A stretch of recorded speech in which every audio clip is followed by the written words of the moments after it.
Ladies and gentlemen, adverse reaction Telegram pages surge in subscriptions. Maybe you know what I'm talking about, but most definitely here in Australia, we've seen these adverse reaction pages that post testimonies from people who claim to have experienced some type of injury post-injection.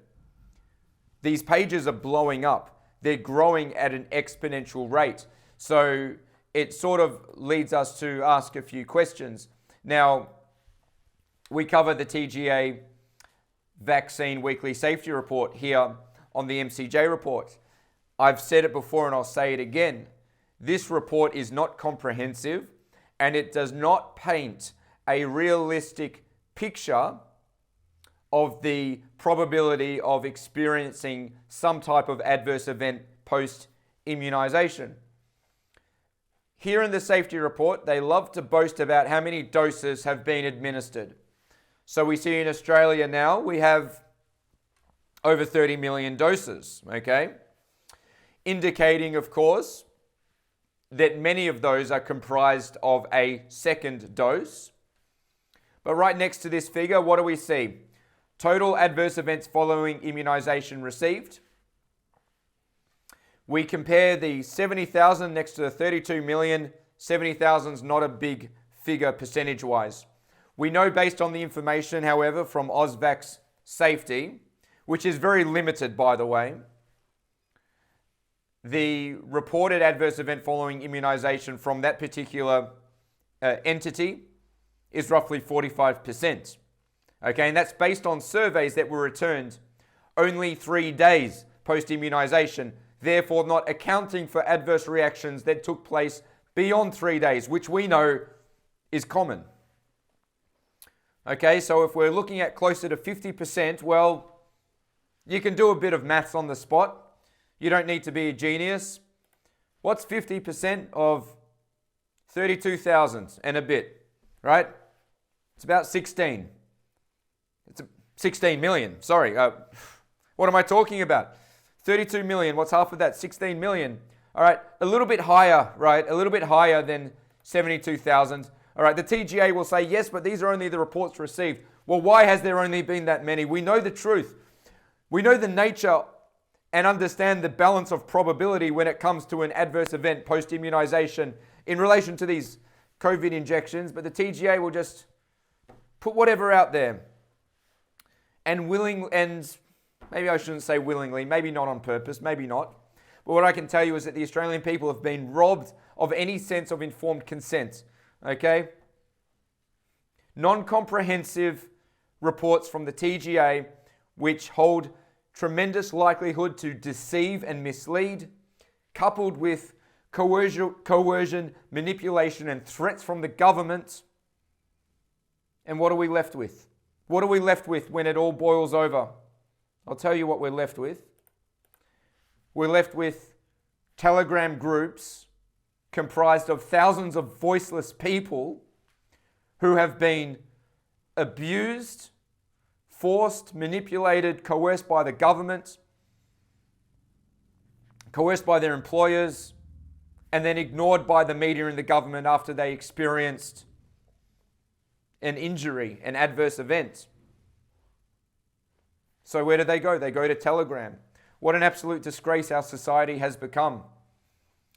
If the Prime Minister and the Health Minister and the people from the TGA genuinely cared about comprehensive adverse event reporting, we would see the government encouraging people that have taken the injection to come forward and make a report should they sustain an injury.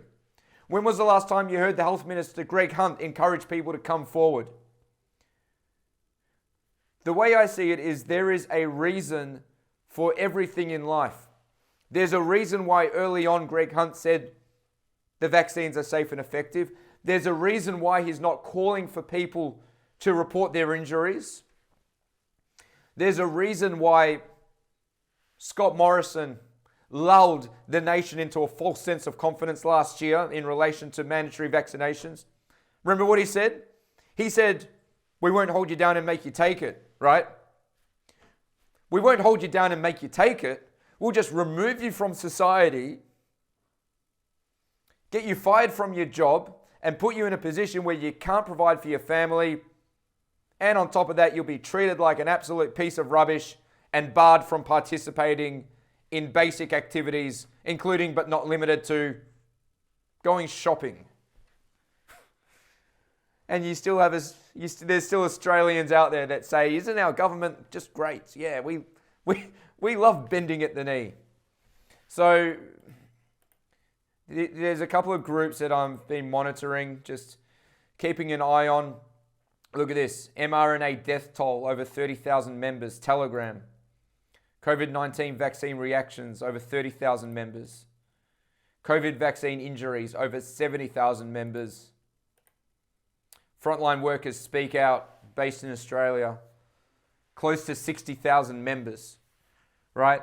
Because what happens when you tell your story on the mainstream social media pages?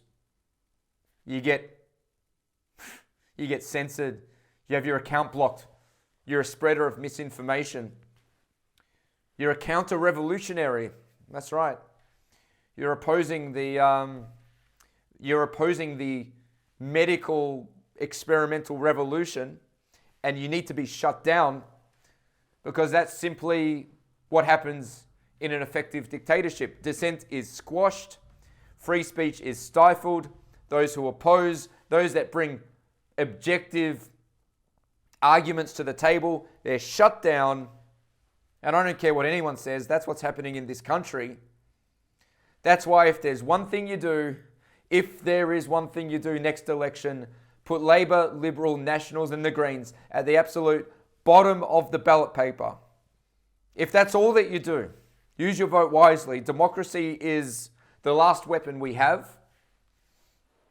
I'm not here to talk up the functioning of our democracy. I think it's absolutely broken. I mean, look at the average type of talentless character that works within the walls of our parliaments. But in saying that, we're going to release videos on how to vote, how to do it, because it can be a little bit confusing for sure. I felt very confused come election time, looking at all these bloody options and number 1 to 300 on one side and then number 1 to 10 on the other side. I mean, we're going to get stuck into it. We must